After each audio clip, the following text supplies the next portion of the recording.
сезгә, хөрмәтле дуслар. Изге язмаларны укыганчы мин үземнең никадәр гөнаһлы икәнемне белми идем. Күпләр кебек, мин кеше үтермәдем, зина кылмадым, кеше әйберен урламадым, шулай булгач, Алла мине нишләп тамукка җибәрсен дип исәпли идем. Иман итүчеләр миңа Алла сүзләрен бүләк иттеләр. Мин бик сөенеп, Аллаһының сүзләрен укырга керештем. Чөнки Аллаһының нинди зат икәнлеге турында һәм Раббының кешедән нәрсә таләп итүе турында минем бик беләсем килә иде. Иң башта мин шуны аңладым. Алла изге, бар кешеләр дә гөнаһлы. Әгәр ихлас тәүбә итеп, Аллаһыдан гөнаһларының кичерелүен алмаса, һәр кемне мәңгелек җәза тамук кына көтә ди Аллаһының сүзе. Ничек ихлас тәүбә итәргә, ничек гөнаһларның кичерелүен Аллаһыдан кабул итәргә соң дип, күңелемнән уйлана, изге язмаларны өйрәнүемне дәвам иттем. Укыган саен, күңелемдә туган уйларга мин Худайның сүзләреннән җаваплар табып сөендем. Муса китабында Аллаһының кешеләргә биргән 10 боерыгы турында укыгач, бу әмерләрнең кайсыларын мин үтим, кайсыларын үтәмим икән дип, үземне ихлас тикшерергә булдым. Иң беренче әмердә Алла кешегә бары үзен генә Раббы Аллаһы дип танырга, аңа гына табынырга куша. Мин Раббы Алланың нинди зат икәнен дә, аңа ничек дөрес итеп табынырга икәнне дә бөтенләй белмәдем. Кая инде ул үтәү бу әмерне? Икенче әмердә үзегезгә һич нинди потлар ясамагыз диелә. Нинди пот ясыйм инде мин? Юк, әлбәттә, әнә төрле мәҗүси халыклар үзләренең аллаларының рәсемнәрен, һәйкәлләрен ясап куеп шуңа табыналар. Мин бит ясамыйм дип уйладым. Ләкин Алла күренеп торган потлар турында гына түгел, кеше үзенең йөрәгендә булдырган потлар турында да әйтә икән. Раббы Алланың исемен кирәкмәскә әйтмәде 3нче әмер. Гаҗәпләнгән саен, зарланган саен, канагатьсезлегем чыккан саен, Алланы кабатлап кына тордым инде. Монысында да мин гаепле. Шимбә көнне ни өчен изге итәргә, ничек изге итәргә, булары турында да уйламадым. Ата-анаңны хөрмәт ит дигән әмерне әлбәттә еш ишеттем, ләкин һәр вакыт хөрмәт иттем дип әйтә алмыйм.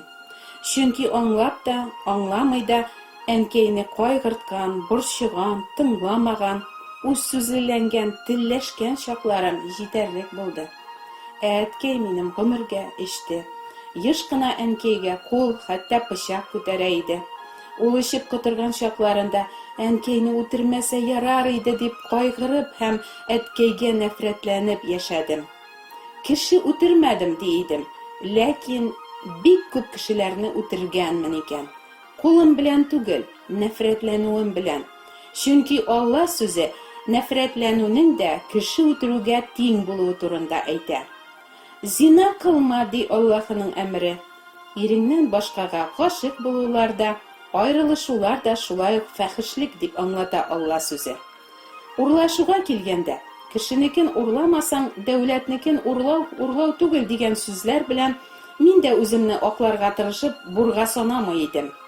Ләкин изге язма кешенекенә һәм дәүләтнекенә бүлми. Катгый итеп урлашма ди. Шулай ук үземне ялган белән яшим дип тә санамадым. Гәрчә бәләкәйдән үк ялганлаганым да, дөресен әйтеп бетермәгән чакларым булса да. Башка берәүнең бер нәрсәсен дә теләмә, ди 10нчы әмер.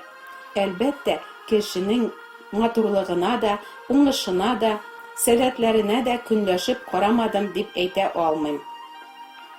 Шулай мин бу 10 әмернең барысында да гөнаһ кылганмын. Ул җирәнгеч гөнаһларым еллар буена җыела килеп, катлам булып минем йөрәгемә береккәннәр. Изге Аллаһының кушканнарына буйсынмыйча, аны рәнҗетеп, гомерем буе аны соңга сукмый яшәгәнмен. Изге язмадан буларны аңлагач мин бик үкендем. Аллаһы каршында үз сүзләрем белән бар гөнаһларымны кичерүен сорадым.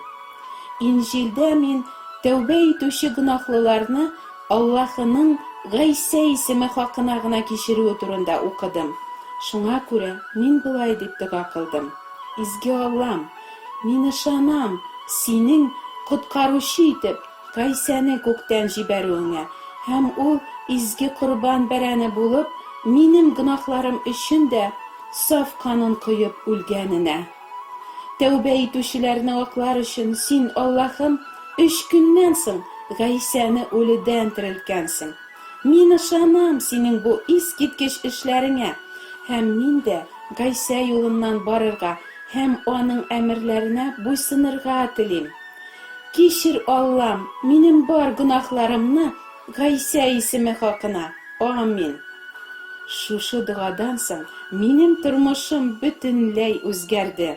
Җаныма тынычлык, йөрәгемә шатлык, рәхәтлек керде. Аллаһның мине кичерүе турында бик манарага менеп кычкырасым килде.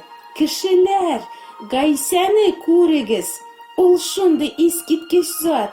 Бер кемдә юк аның кебек. Ул сезнең дә гөнаһларыгызны кичерергә тели. Тәүбә итегез дип. Әгәр мин 10 әмернең берсен генә һәм бер генә мәртәбә бозган булсам да, мин барыбер изге Аллаһы белән бергә булудан мәхрүм булыр идем. Чөнки Алла сүзе булай ди: канунны бөтен килеш тотучы аның бер генә талабын үтәмәсә дә, тулысынча канунны бозуда гаепле. Ә бит Адәм белән Хава оҗмах бакчасында бары бер генә мәртәбә Аллаһы кушканны тыңламаганнар. Шунда ук Аллаһы белән кеше арасындагы элемтә өзелгән. Раббы аларны гөнаһ кылган мизгелләрендә үк юкка чыгара алыр иде. Ләкин мәрхәмәт күрсәтеп, тәүбә итәргә вакыт биреп, аларны оҗмах бакчасыннан чыгарып җибәргән. Аллаһы хәзер дә җирдә яшәүче һәр кешегә тәүбә итәргә әмер бирә. Ишетәсезме, дусларым? Аллаһы тәүбә итәргә әмер бирә. Бер кеше тәүбә итә.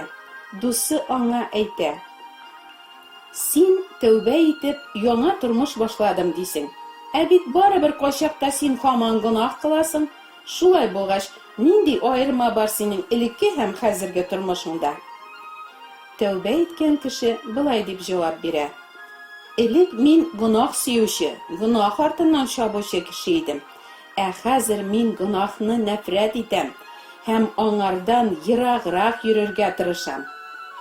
Әйе, тәүбә итеп, Аллаһыга ихлас борылган кешенең гөнаһка мөнәсәбәте тамырдан үзгәрә. Әгәр ул гөнаһ кылса, үзен пычракка егылган кеше кебек хис итә. Гөнаһлардан чистартучы Гайса каршында тәүбә итми торып, аның җаны тынычланмый. Кадерле дуслар, Ходай насыйп итсә, алдагы чыгышымда мин ничек тәүбә итеп атасы йортына кайткан бер егет турында үземнең фикерләрем белән бүлешергә теләр идем. Аллаһы сезнең дә гөнаһларыгызны күрсәтеп, ихлас тәүбәгә һәм җаннарыгыз котылуга китерсен. Амин.